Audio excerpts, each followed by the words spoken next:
Estamos estudiando todo lo que tiene que ver con la grandeza de que aprendemos de Abraham Avinu para nuestra vida, para lo que tenemos que hacer.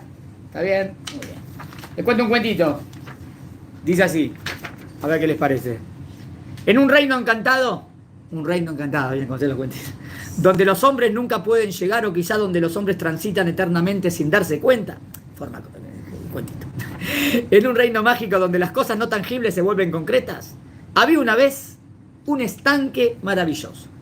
Era una laguna de agua cristalina y pura, donde nadaban peces de todos los colores existentes y donde todas las tonalidades del verde se reflejaban permanentemente.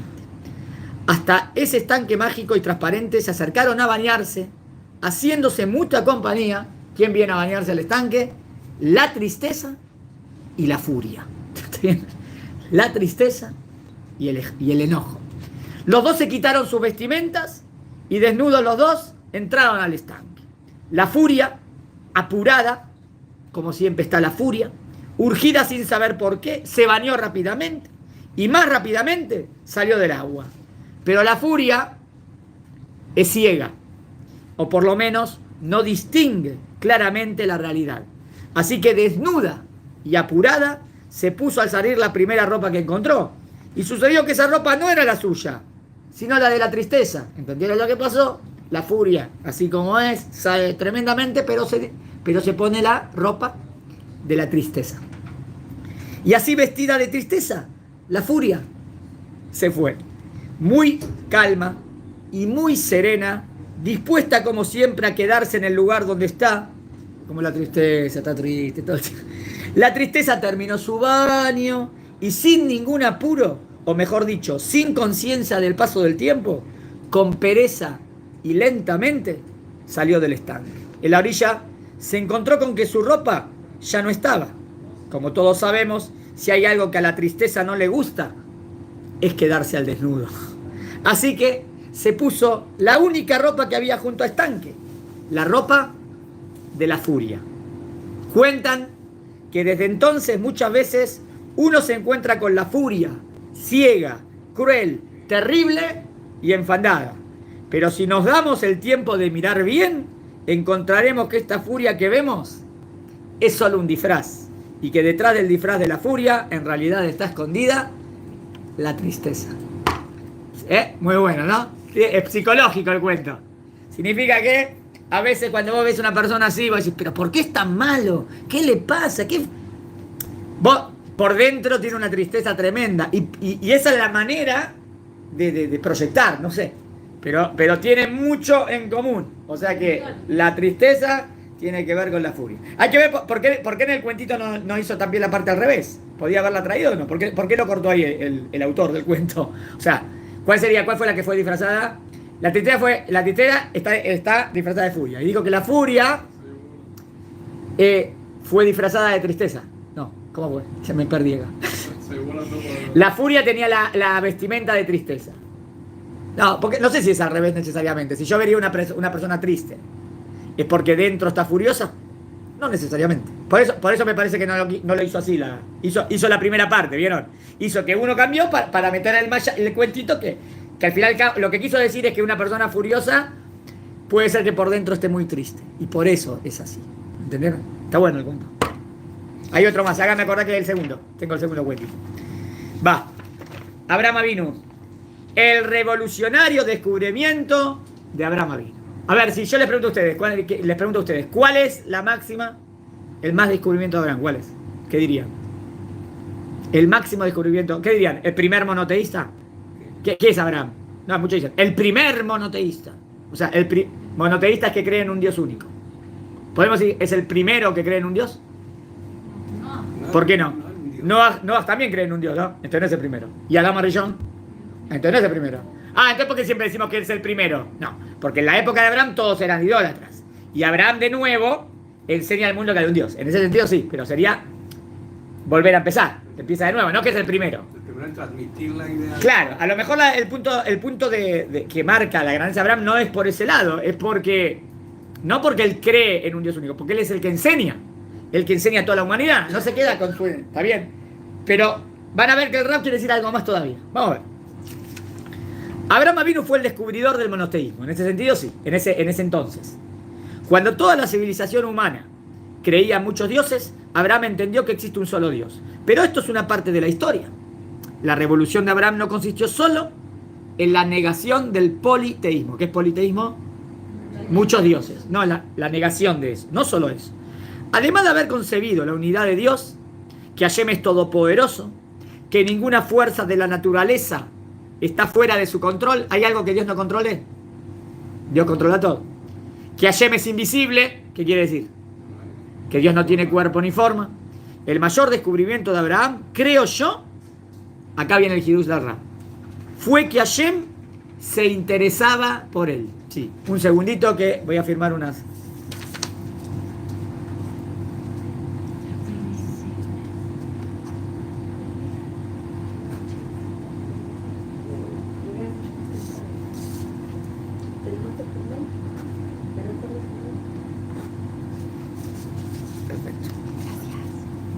¿Te la entregas vos? Ah, ya, directo. Más fácil. Bueno. Entonces, volvemos. ¿Qué está diciendo? Miren lo que dice el Rab. A mí me parece que todavía hay algo más de Abraham, que fue el gran descubrimiento. No que solamente cree en Dios y que enseña que Dios existe, sino que ese Dios que existe se interesa por nosotros. Uy, no lo había pensado así, pero ahora el Rab te va a explicar cómo pensaban en la idea de los dioses. Y vas a ver que este punto es revolucionario. Van a ver. Abraham descubrió que Hashem lo quiere. Que Hashem quiere a la humanidad. O sea, que Dios quiere a la humanidad. ¿Qué? ¿Y esa idea no estaba antes? Miren. Esta idea fue tanto o quizás más revolucionaria, tanto o quizás más, que la idea de la unidad o invisibilidad. Unidad sería que Dios es único, invisibilidad, que no tiene cuerpo ni forma, de Dios. Para comprender mejor la magnitud de la impresionante revolución que hizo Abraham, veremos muy brevemente cómo concebían los pueblos paganos a sus dioses e ídolos. ¿Está bien? Vamos a ver qué pensaban. A los dioses mitológicos, lo que se dice Avodah Zará, no les importaba en absoluto la humanidad. A los dioses, cuando creían muchos dioses, ¿esos dioses les importaba de nosotros? No. Los dioses paganos que poseían cuerpos de formas humanas, nacían, morían, tenían deseos y pasiones, porque ¿cómo veían a los dioses? Si quieren, a imagen y semejanza del hombre. ¿Entendieron? En vez de decir que Dios creó al ser humano, puede decir que el ser humano creó a dioses a imagen y semejanza del hombre, porque esos dioses tienen todos los defectos que tenemos nosotros. ¿Entendieron? Y luchaban, entre ellos se luchaban. Esos dioses no le regalaban nada a los hombres. La principal preocupación de ellos era la conspiración y la guerra. Fíjense cuántos dioses sabían que tenían que ver con la guerra y que se peleaba. Este se peleó con este, Zeus se peleó con el otro se peleó con este, tuvo un hijo. Guiada por una insaciable sed de poder. Fíjense que eso también lamentablemente hoy en día, pero a veces se hace, pero en las películas de ciencia ficción, miren las películas de chicos, Thor y tal, pero se meten esas ideas, está bien, es de chiste, pero es medio negativo, porque hay muchas cosas de los dioses, de idolatría, que esos dioses se están peleando. Estaban ocupados en sus batallas contra otros dioses y en la satisfacción de sus pasiones. Si uno de esos dioses mitológicos, por ejemplo, desataba una tormenta, no era porque tenía compasión por la humanidad y les enviaba la lluvia que tanto necesitaban. Entonces ¿por qué venía la tormenta? Era porque estaba combatiendo a sus enemigos y los atacaba con rayos. ¿Cuál era el de los rayos? No me acuerdo. Pues, ¿Thor es el de los rayos? ¿Seguro? Bueno, vos sabés bien. Yo no sé. ¿Está bien? Entonces, Thor es el de los rayos. Entonces, ataca con un rayo. Está bien. En todas las películas tipo Percy Jackson y estas cosas están. Todos los dioses, estas cosas raras. Todo. O los hijos de los dioses, cosas, todo eso no existe. Y les enviaba la lluvia que tanto necesitaban. Entonces, era porque estaban combatiendo a sus enemigos y los atacaban con rayos o los ensordecía con los truenos. Eso hacía que accidentalmente lloviera sobre la tierra. Esos dioses también tenían el poder para hacer llover voluntariamente, pensaban los paganos. Pero no es que esos dioses no pueden, ellos tienen el poder para hacer llover. Pero no iban a producir la lluvia gratis. Los dioses tenían que recibir, el ser humano, ¿me das algo? Entonces, mirá qué dioses que son, que necesitan. No son dioses entonces.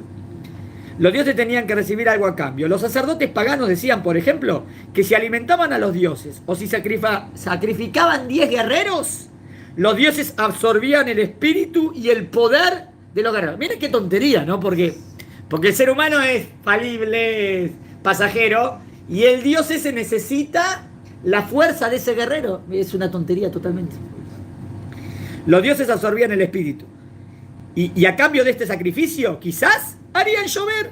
Esta era en muy pocas palabras la dinámica. ¿Vieron cómo el Rabitón muy bien describió la dinámica entre hombres y dioses en el mundo de la idolatría? O sea, esos dioses tienen super falencias, esos dioses se pelean entre ellos, son como el ser humano y necesitan del hombre, ¿entendieron? Todo lo contrario de lo que significa Dios. Y no se interesan por nosotros, para nada. Si nos dan es un regalito. Ahora bien, cuando Hashem le dice a Abraham que salga de su tierra y vaya para Canaán, le promete: y haré de ti una nación grande, y te bendeciré, y engrandeceré tu nombre, y serás bendición, y bendeciré a los que te bendigan, y a los que te maldigan, maldeciré, y serán bendecidas para ti toda la familia de la tierra. A ver, dígame cuál es la palabra que más se repitió. Bendecir. O sea, este es un Dios que ¿qué hace?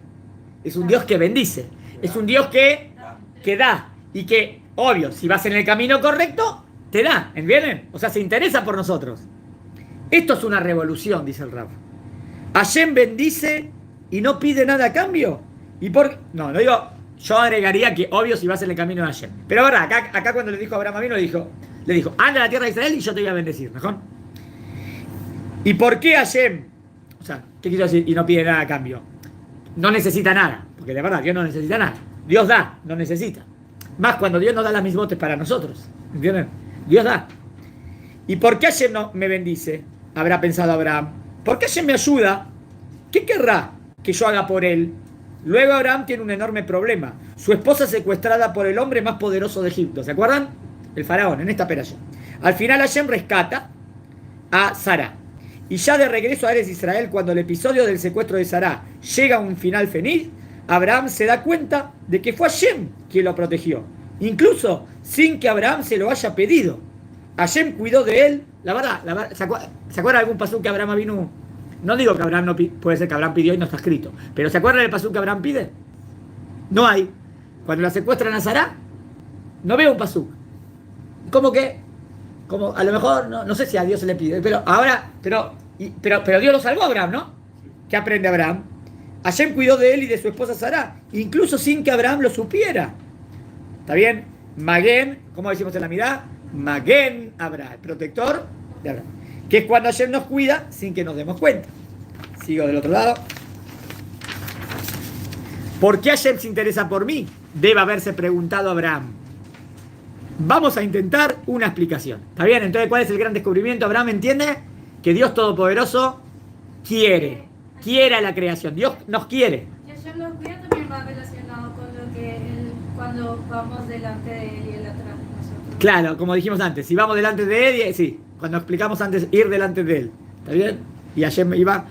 Hay un cuidado personal o hay un amor de Dios a su creación. A ver. Los pueblos paganos no tenían ningún Dios. Miren, el Rab se mete en la psicología. ¿Sabe por qué sale de la teoría Dios? Sale también que quiere. Porque nosotros entendemos bien que Dios es el creador. En la teoría de muchos dioses, ahí van, no había creador, ya que no creían en la creación. Suponían que el universo, el mundo de esos dioses, existe eternamente. La creación del mundo, de la humanidad en todos los mitos paganos había sucedido, o sea, en los mitos paganos fue de casualidad, o sea, no hay una intención, porque si hay una intención de Dios de crearte, es porque Dios se interesa por ti, pero si no hay una intención de crearte y siempre todo existe así, es de casualidad. Como resultado incidental de las guerras entre dioses salió el mundo, según la teoría de la idolatría. Pero Abraham descubre que Hashem controla el mundo porque es el creador, como dice Konei Shamayim Baaretz, y que él creó y nos dio la vida. Abraham se da cuenta que Hashem es Boré Olam, el creador, y que tal él es como nuestro, que él es el creador y él es como nuestro padre. Ahora todo cierra y tiene sentido. Abraham acaba de descubrir por qué Hashem lo bendice, por qué lo ayuda, por qué lo rescata y por qué lo protege y por qué se interesa por él. Porque él es su creador. ¿Entendieron el punto? O sea, Abraham descubre que hay un Dios único que es el creador de todo. Si Dios está obligado a algo, no. Pero si Dios quiso crearte, si Dios quiso crearnos, ¿es porque le interesamos o no le interesamos? Sino para que me crea. Dios no está obligado, porque Dios no tiene ninguna obligación de nada. Dios decide crearte, te quiere. Entonces, si te creó, te quiere. Entonces ya descubrió Abraham Avinu que Dios es el creador y que Dios nos quiere. La lucha contra la idolatría que inició Abraham Avinu fue sin duda la revolución más importante en la historia del pensamiento humano. Abraham destruyó ídolos, enseñó al mundo que Hashem, el único y verdadero Dios, no tiene imagen, ni forma, ni necesidades. De nuevo, miren, primero, ¿qué existe? Punto 1. Que es único, no hay otro. El verdadero Dios, no hay otro. Que no tiene imagen, no tiene cuerpo ni forma. Ni necesidades, si es un Dios perfecto, no necesita nada. Ni rasgos humanos, no tiene defectos humanos, es diferente a nosotros. La Torá habla en el lenguaje humano, pero Dios no es humano. Ni semejanza alguno con los humanos. Demostró la falsedad de la idolatría, desenmascaró a sus líderes y construyó los fundamentos del pueblo judío.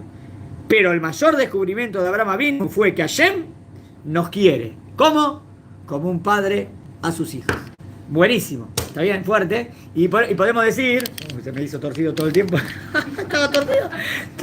Salía así la clase. Bueno, no importa. En algún momento se torció.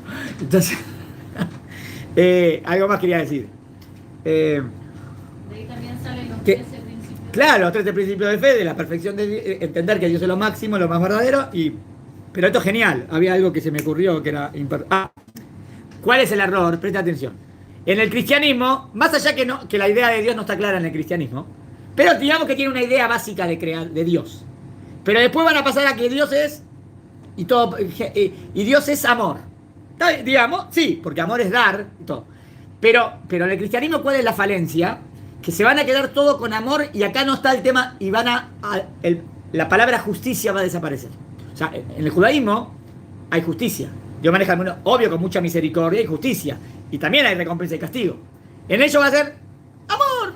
Y si hiciste algo malo, y cree en él y serás salvado. Pero que no, tenés que mejorar, tenés que hacerte yugar. Decí esto y serás salvado. No, ¿entiendes? Eso es la falencia que el cristianismo ahí agarró el punto positivo, pero después se descarriló en que se quedó sin el concepto de justicia. Ese es el punto. Termino con un cuentito y vamos al último, otro recreito. Lo digo rápido, dice así. Un estudiante universitario... Voy a llegar. Pero lo voy a dejar para la próxima clase. Hacemos un recreito y cuento el cuentito. ¿Está bien? Y estudiamos algo más. Bueno, seguimos inmediatamente. Recreo y seguimos.